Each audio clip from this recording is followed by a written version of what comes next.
Welcome all to சரிதா சமையல். இன்றைக்கி நம்ம சமையலில் விநாயகர் சதுர்த்தி ஸ்பெஷல் பூரண கொழுக்கட்டை. பூர்ணம் எதுவும் பிரிஞ்சு வெளியில் வராமல் நல்ல பூ போல் சாஃப்டான பூரண கொழுக்கட்டை எப்படி பண்ணுறதுன்னு பார்க்கலாம். ஃபஸ்ட்டு நம்ம உள்ளே வைக்கிற பூர்ணம் ரெடி பண்ணிக்கலாம்.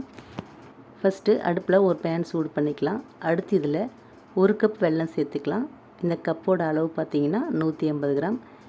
இப்போது இதில் கொஞ்சமாக தண்ணி சேர்த்து வெல்லம் கரைஞ்சால் மட்டும் போதும். இதை ரொம்ப நேரம் நம்ம கொதிக்க விட தேவையில்லை. வெல்லம் கரைஞ்சதுக்கப்புறம் இதை நம்ம வேறு பவுலில் மாற்றிக்கலாம். பார்த்திங்கன்னா வெல்லம் நல்லா கரைஞ்சிடுச்சு. இப்போது இதை வேறு பவுலில் மாற்றிட்டு இப்போது இதே பேனில் 1 ஸ்பூன் அளவுக்கு நெய் சேர்த்துக்கலாம். இப்போது நெய் நல்லா உருகி வந்ததுக்கப்புறம் இதில் ஒரு தேங்காயை நல்லா கட் பண்ணி மிக்ஸி ஜாரில் சேர்த்து நல்லா துருவிட்டு சேர்த்துக்கலாம். தேங்காய் கொஞ்சம் கொப்பரை தேங்காயாக இருந்ததுன்னா பூரணம் சாப்பிட்றதுக்கு நல்லா டேஸ்ட்டாக இருக்கும். நான் ஒரு பெரிய சைஸ் தேங்காய் எடுத்திருக்கேன். தேங்காய் லைட்டாக கொப்பரையாக பார்த்து எடுத்திருக்கேன். நம்மக்கிட்ட கொப்பரை தேங்காய் இல்லைன்னா சாதா தேங்காயை யூஸ் பண்ணிக்கலாம். அதுவும் டேஸ்ட்டு ரொம்பவே நல்லாயிருக்கும். நெய்யில் தேங்காயை சேர்த்து கொஞ்சம் நேரம் வதக்கி விட்டதுக்கப்புறம் நம்ம கரைச்சி வச்ச வெல்லத்தை இதில் வடிகட்டி சேர்த்துக்கலாம். சேர்த்து நல்லா கலந்து விட்டுடலாம். கலந்து விட்டு தண்ணி நல்லா வற்றி வர அளவுக்கு இதை நம்ம வதக்கி விட்டுருவோம். அடுப்பை சிம்மில் வச்சுட்டு 5 நிமிஷம் நம்ம வதக்கி விடும்போது தண்ணியெல்லாம் வற்றி நல்லா வதங்கி வந்துடும். கடைசியாக இதில் 1/2 ஸ்பூன் ஏலக்காய் பொடி சேர்த்து நல்லா கலந்து விட்டு அடுப்பை ஆஃப் பண்ணிடலாம். அதுக்கப்புறம் இதை நல்லா ஆறுனதுக்கப்புறம் இதை ஒரு பவுலில் மாற்றிக்கலாம்.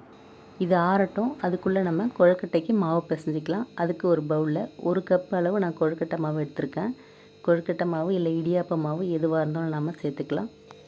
நான் எடுத்துக்கிட்ட கப்போட அளவு பார்த்திங்கன்னா 250 கிராம் எடுத்திருக்கேன். இப்போ இந்த மாவு கூட கொஞ்சமாக உப்பு சேர்த்து 1/2 ஸ்பூன் அளவு எண்ணெய் சேர்த்து நல்லா கலந்து விட்டுடலாம். கலந்ததுக்கப்புறம் நம்ம எந்த கப்பில் மாவு எடுத்தோமோ அதே கப்பில் 1 கப் தண்ணியை நல்லா கொதிக்க வச்சு இதில் கொஞ்சம் கொஞ்சமாக சேர்த்து நல்லா கலந்து விட்டுடலாம். மாவு ஓரளவுக்கு ஆறுனதுக்கப்புறம் நம்ம கையை வச்சு நல்லா பிசைஞ்சிக்கலாம். அவ்வளோதாங்க. மாவு சூப்பராக ரெடி ஆகிடுச்சு. நம்ம எந்த கப்பில் மாவு எடுக்கிறோமோ அதே கப்பில் 1 கப் மாவுக்கு 1 கப் தண்ணி சூடு பண்ணி சேர்த்தா கரெக்டாக இருக்கும். பூர்ணமும் பார்த்திங்கன்னா நல்லா ஆறி ரெடி ஆகிடுச்சு. இப்போ நம்ம கொழுக்கட்டை செய்ய ஆரம்பிச்சிடலாம்.